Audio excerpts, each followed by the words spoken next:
Welcome to your favourite YouTube channel Amit Sharma SPSR।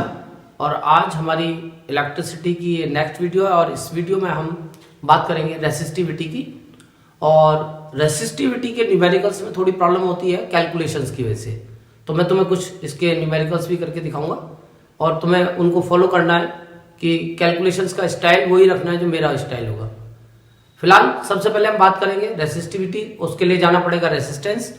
और resistance हम पिछली वीडियो में देख चुके हैं।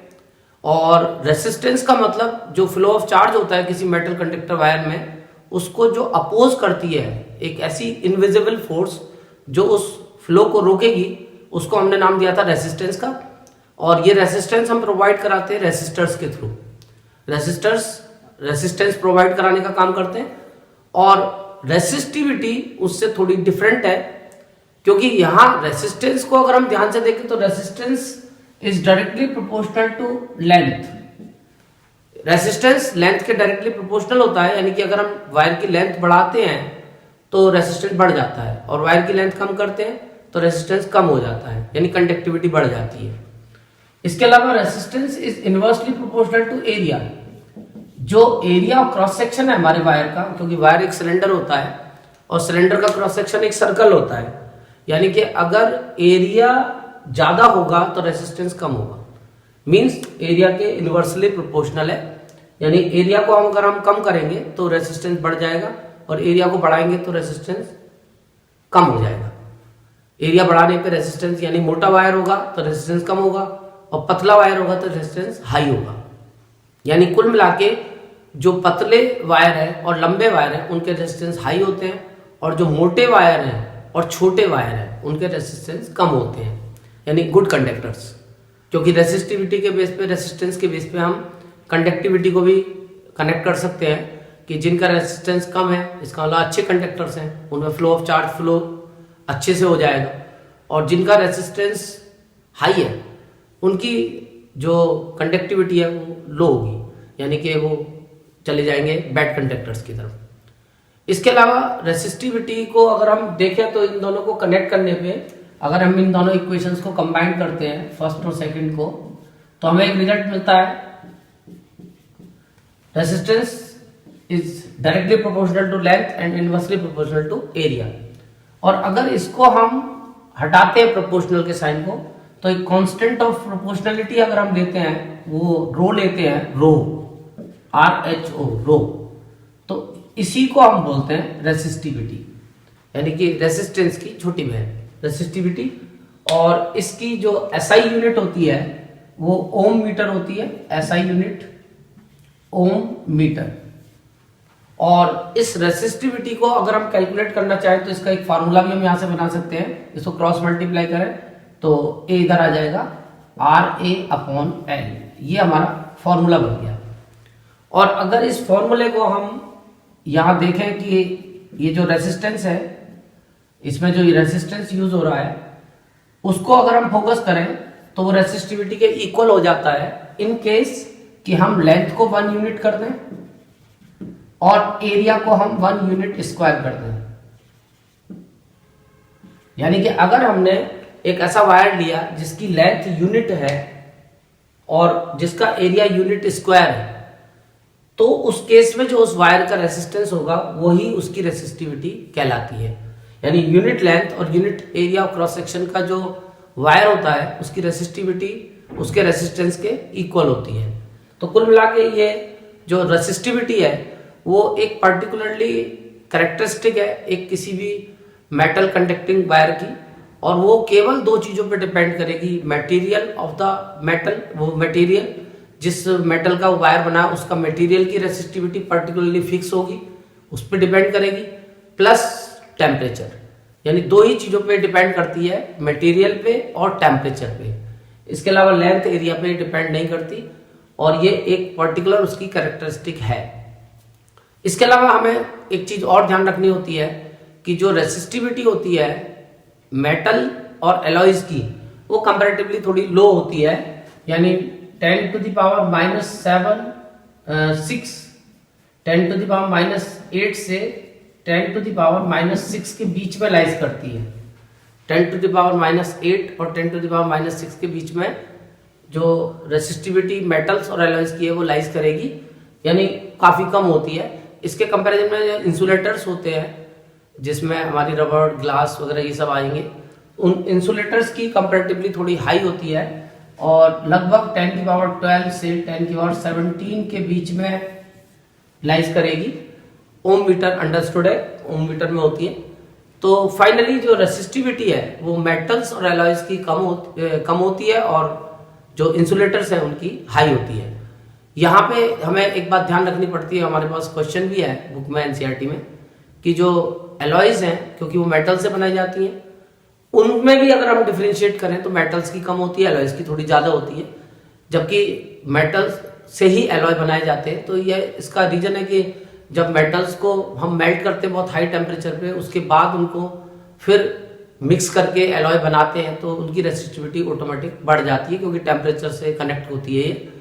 इसके अलावा जो इंसुलेटर्स हैं उनकी तो बहुत ही हाई होती है, तो जिनकी रेसिस्टिविटी हाई होती है यानी कि वो बैड कंडक्टर्स हैं, और जिनकी रेसिस्टिविटी लो है इसका मतलब वो अच्छे कंडक्टर्स हैं। इसीलिए जो हम ट्रांसमिशन में यूज़ करते हैं वो प्योर मेटल्स जो एल्युमिनियम और कॉपर वगैरह है उनको यूज़ करते हैं। वैसे सिल्वर की सबसे अच्छा कंडक्टर माना जाता है। और इसके अलावा जो हमारे एलॉयज होते हैं उनको हम अपने इलेक्ट्रिक हीटिंग डिवाइसेस में यूज़ करते हैं, टोस्टर वगैरह जो हीटर होते हैं, क्योंकि वो ऑक्सीडाइज नहीं होते। और ऑक्सीडाइज का मतलब बर्न होना, एक तरीके से जो एनवायरनमेंट की ऑक्सीजन है उसके साथ रिएक्ट करके वो बर्न हो जाते हैं, वो नहीं होते, इसलिए हम उनको यूज़ करते हैं इलेक्ट्रिक हीटिंग डिवाइसेस में। तो अब हम बात करते हैं सबसे पहले इसके न्यूमेरिकल्स की। तो इसके मैंने 2 न्यूमेरिकल लिए जिसमें हमारे पास जो मोस्टली नॉर्मल चीज़ें हैं कैलकुलेशंस की वो सारी ऐड हो जाएंगी। तो ये जो 2 न्यूमेरिकल है वैसे तो एनसीईआरटी के हैं, एक तो ये सैम्पल प्रॉब्लम है और एक ये एक्सरसाइज में है। तो सबसे पहले मैं क्वेश्चन नंबर 1 लेता हूँ और इस क्वेश्चन में हमें एक रेसिस्टेंस दिया है मेटल वायर का, resistance of metal wire 26 ohm at 20 degree Celsius. हमारे पास रेसिस्टेंस है 26 ओम। इसके अलावा वायर की लेंथ भी है 1 metre, length of the wire 1 metre, और इसके अलावा डायमीटर ऑफ द वायर हमें दिया हुआ है 0.3 mm। अब हमसे रेसिस्टिविटी पूछी यानी कि रो पूछा है, तो कोई बात नहीं, हम रेसिस्टिविटी निकाल सकते हैं, फॉर्मूला हमारे पास है। बट यहाँ तुम्हें एक बात ध्यान रखनी पड़ेगी कि फिजिक्स में कभी भी न्यूमेरिकल करोगे तो यूनिट्स का बहुत ध्यान रखना है, स्टैंडर्ड यूनिट होनी चाहिए। जैसे फॉर एग्जांपल रेसिस्टेंस हमारा ओम में होना चाहिए, लेंथ हमारी मीटर में होनी चाहिए, बाई चांस किलोमीटर या सेंटीमीटर में है तो कन्वर्ट करनी है, और डायमीटर भी हमारा मीटर में ही होना चाहिए। अब ये mm में है तो इसको हमें यानी कि चेंज करना पड़ेगा। लेकिन उससे पहले मैं, क्योंकि डायमीटर की जगह हमें जरूरत पड़ेगी एरिया के लिए रेडियस की, तो मैं पहले रेडियस निकाल देता हूँ। तो रेडियस होगी 0.3/2 mm। अब मैंने पीछे भी तुम्हें बताया कि mm को हमें कन्वर्ट करना पड़ेगा मीटर में। तो तुम्हें ध्यान होगा कि हमारे पास जो चार्ट बनता है mm, cm और एक बीच में होता है, लेकिन यहाँ पे 100 का ऑप्शन आ जाता है और यहाँ पे 10 का ऑप्शन आ जाता है हमारे यहाँ। यानी कि तुम्हें ये कॉमन यूनिट याद है कि 1 मीटर में 100 सेंटीमीटर होते हैं। तो इन दोनों के बीच में 100 का और इन दोनों के बीच में 10 का, क्योंकि 1 मिलीमीटर 1/10 सेंटीमीटर का होता है, यानी कि 1 सेंटीमीटर 10 mm का होता है। तो टोटल मिलीमीटर और मीटर के बीच में 1000 का गैप होता है। तो हमें अगर मीटर को मिलीमीटर बनाना है तो 1000 से डिवाइड करना पड़ेगा, मीटर को मिलीमीटर 1000 से मल्टीप्लाई, और मिलीमीटर को मीटर बनाना है तो 1000 से डिवाइड। तो हम इसको 1000 से डिवाइड कर देंगे। तो पॉइंट पहले मैं हटा देता हूँ, एक जीरो और लगा लेता हूँ। तो ये हो गया 3/20, और नीचे 1000 हमें और लिखना पड़ेगा इसको मीटर बनाने के लिए। तो ये हमारा फाइनल हो गया ऑप्शन। अगर इसको चाहो तो तुम 10 की पावर में लिख सकते हो, थोड़ी कैलकुलेशन इजी हो जाती है। तो ये 1 2 3 4, तो इसको इस तरह से भी लिख सकते हो 3/2 मल्टीप्लाई 10 की पावर 4। अब ये एक्सपोनेंट का लॉ है कि अगर ये ऊपर लेके जाते हैं हम इसको तो पावर का साइन चेंज हो जाता है, अगर प्लस किए तो माइनस हो जाएगी। तो 3/2 इंटू 10 की पावर -4 मीटर। अब ये मैंने फाइनल इसकी रेडियस निकाल ली। अब मैं रेसिस्टिविटी का फॉर्मूला यूज करूंगा। तो अभी मैंने बताया था resistivity is equal to R into A, R into A/L, और A फॉर एरिया, यानी एरिया जो होता है वायर का, क्योंकि इसका क्रॉस सेक्शन सर्कल होता है तो πr² होता है, तो फाइनली रेसिस्टिविटी का फार्मूला बन गया R into pi into R square upon L. अब इस फार्मूले से हमें कैलकुलेशन करनी है। तो रेसिस्टेंस हमारे पास है 26 ओम, पाई की वैल्यू कांस्टेंट होती है 22/7 और रेडियस हमारे पास है 3/2 और इनटू में 10⁻⁴ स्क्वायर, ये मैंने वैल्यू पुट कर दी अपॉन एल। एल की वैल्यू बाई चांस 1 मीटर है, बहुत अच्छी बात है। आंसर आएगा ओम मीटर में, यानी इंडिविजुअल यूनिट पुट करने की जरूरत नहीं, फाइनल आंसर पे यूनिट पुट करोगे। अब इसको जब सॉल्व करोगे तो अभी वैसे तो ये कैंसिल हो सकते हैं, बट अभी तुम्हें पहले स्क्वायर करना है। 26 इंटू 22/7, पहले इसका स्क्वायर कर लो, 3 का स्क्वायर 9/4 इंटू, अब पावर के ऊपर पावर है तो तुमने ये रूल सुना होगा x to the power n to the power m is equal to x to the power n into m। तो 4 2 जा 8, यानी कि 10⁻⁸ अपॉन में 1 है तो कोई मतलब ही नहीं है, ये तो डिवाइड 1 से करोगे तो फाइनली यही हमारा फाइनल आंसर। अब इसको थोड़ा छोटा करना चाहो, तुम्हारी इच्छा है, छोटा कर सकते हो। जैसे 2 से डिवाइड हो रहा है 11, 2 से 2 से हो रहा है 13, तो फाइनली हमारे पास आ गया 13 into 11 into 9/7 into 10 to the power -8। इसको भी टच नहीं करेंगे। अब हम पहले इस कैलकुलेशन को सॉल्व करेंगे। तो इसको सॉल्व करने के लिए जैसे तुम्हारे पास ऑप्शन है कि पहले 13 इंटू 9 कर लो, तो 13 9 117। अब इसकी 11 से इंटू कर लो, तो 7 1 1 और 7 1 1, यानी कि 7 8 2 1। तो फाइनली आ गया 1287/7 इंटू 10 टू द पावर -8। अब इसको 7 से डिवाइड कर लो, तो 7 1 जा 7, 5 कैरी 8 आ गया, 7 8 जा 56, 2। अब हमारे पास एक ऑप्शन और है, 7 ले सकते हैं। 7 3 जा 21, माइनस करा 6 आ गया।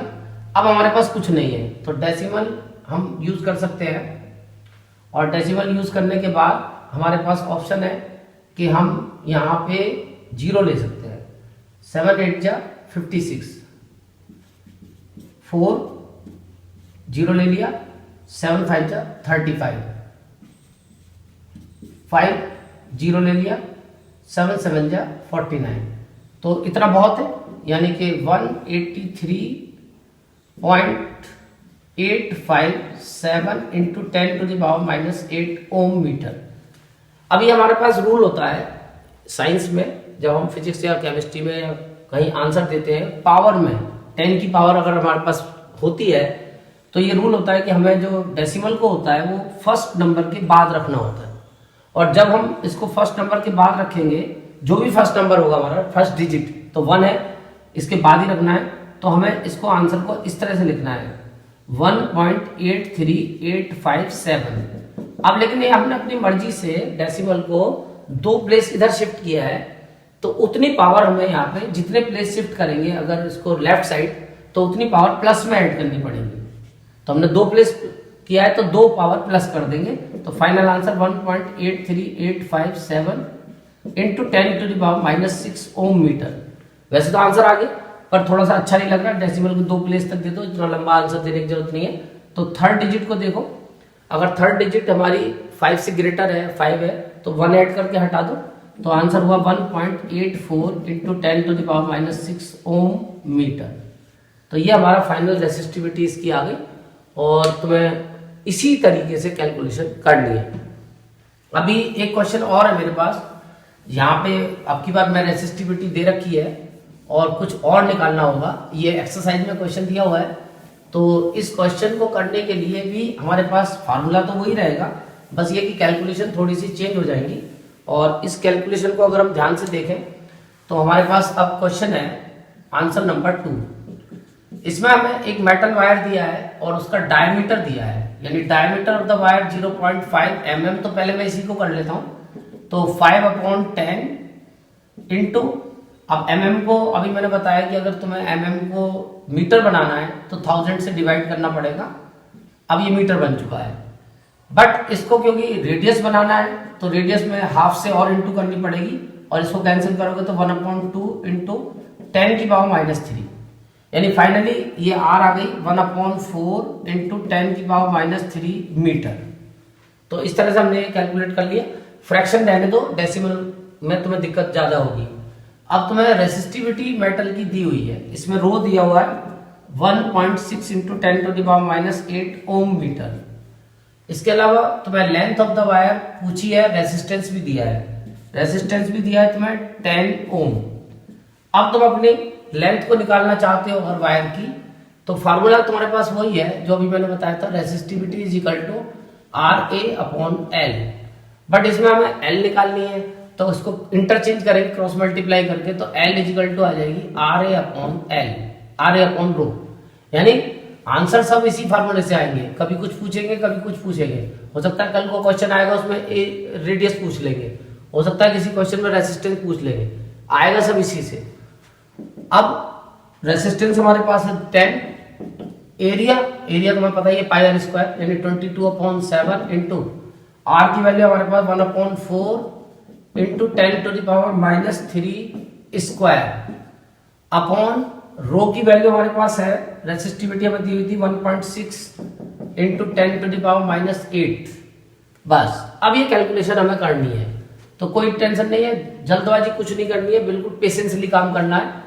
इसको ऐसे रहने दो, 10 इंटू 22/7 पहले स्क्वायर करो, तो 1 का स्क्वायर तो 1 ही होता है, 4 का स्क्वायर 16 होता है, और इसके ऊपर मल्टीप्लाई करेंगे तो 3 2 6।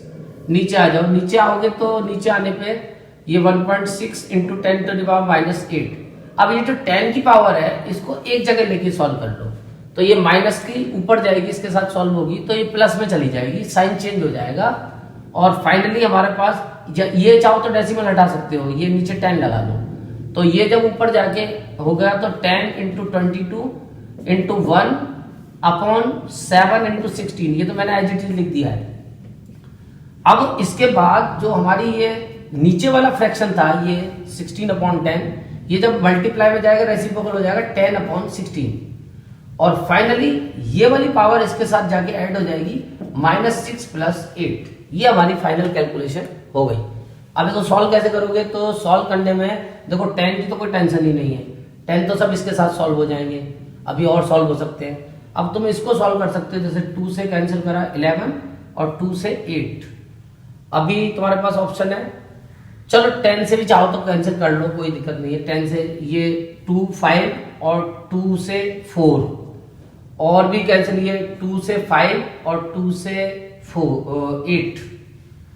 अब हमारे पास ऑप्शन बचा ऊपर तो 5 इंटू 11 इंटू 5, और नीचे बचा 7 इंटू 4 इंटू 8, और मल्टीप्लाई में ये आ रहा है 10⁻² प्लस का 2, क्योंकि 8 में से 6 माइनस करें 2, यानी अब मैं इसको 100 भी लिखना चाहूँ तो 100 भी लिख सकता हूँ, तो मैं इसे 100 ही लिख देता हूँ इंटू में 100।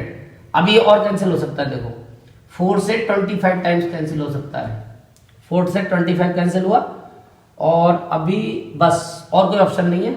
अब मैं मल्टीप्लाई करता हूँ तो 25 इंटू 25 इंटू 5 25, और 25 इंटू 25 625, यानी 625 इंटू 11, और अपॉन में आएगा तुम्हारा 7 8 जा 56। बस अब तुम्हारे पास कोई ऑप्शन नहीं है, तुम्हें केवल इसको मल्टीप्लाई करना है। पहले 625 को मल्टीप्लाई करना है 11 से, तो 625 और 625 और 5 7 8 6, तो फाइनली आया 6875/56।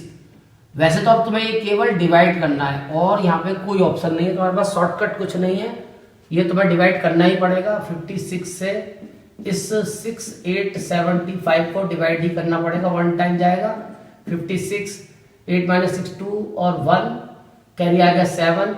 अब 5 5 जा 25 होते हैं, यानी कि हम 5 टाइम करेंगे तो ये 150 के आसपास हो जाएगा, ज़्यादा हो जाएगा। 2 टाइम करने से काम बन सकता है। 6 2 जा 12, 2 ले लेंगे तो 6 2 जा 12, 2 कैरी, और 5 2 जा 10 और 1 11, माइनस करा तो 5 और यहाँ पे 1 आगे कैरी, अभी आएगा हमारे पास फिर से 5, और अब हम फिर से ट्राई करेंगे तो मेरे को लगता है कि फिर ज़्यादा हो जाएगा। 3 टाइम में 2 ही लेंगे, 1 2 1 2, और 5 माइनस 2 3 और 5 माइनस 1 4। और यहाँ पे अब हमारे पास कैरी करने के लिए कुछ नहीं है, तो डेसिमल लगा लेंगे, एक जीरो बढ़ा देंगे।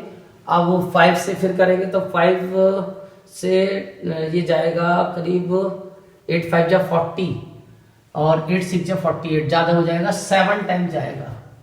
7 6 जा 42 और 4 कैरी, और 7 5 जा 35 और 4 39। माइनस करेंगे तो 8 और 12 माइनस 3 9 3, बस 38 कैरी, और यहाँ जीरो लगा लेंगे। अब फिर करेंगे तो 5 से फिर डिवाइड करेंगे, 5 6 जा 30 और 6 6 जा 36, 6 टाइम चला जाएगा, तो 6 6 जा 36, 3 कैरी, और 6 5 जा 33। अब इसे माइनस करके छोड़ देंगे, यानी वैसा तो ठीक है, सफिशिएंट है, नहीं तो एक प्लेस और करना चाहो तो तुम्हारी इच्छा है। 10 माइनस 6 4 और 7 माइनस 3 4, 44 आ गया। और फिर एक जीरो लगा लेंगे और फिर से दोबारा से डिवाइड करेंगे तो 8 5 जा 40 और 8 तो ज़्यादा हो जाएगा, 7 टाइम ही लगभग चला जाएगा, और 7 टाइम जाने पे 392 आया था। तो ये माइनस करेंगे तो 8 और 13 माइनस 9 4 48। तो फाइनली अब ये 48 आ गया, कोई दिक्कत नहीं है। अब तुम्हारा ये आया आंसर लगभग 122.767। अब इसे राउंड अप कर देंगे, तो राउंड अप करने में ये डिजिट क्योंकि ग्रेटर देन 5 है तो 1 ऐड कर देंगे, तो आंसर 122.77 ओम, क्योंकि ये मीटर, क्योंकि ये लेंथ पूछ रहा है तो ये मीटर में आएगी, और यही हमारा फाइनल आंसर बन जाएगा। तो इस कहानी से मुझे शिक्षा मिलती है कि ये न्यूमेरिकल्स करते समय बस कैलकुलेशन का ध्यान रखना है, और मेरे को उम्मीद है कि अब तुम्हारी समझ में आ गई होगी। Thank you.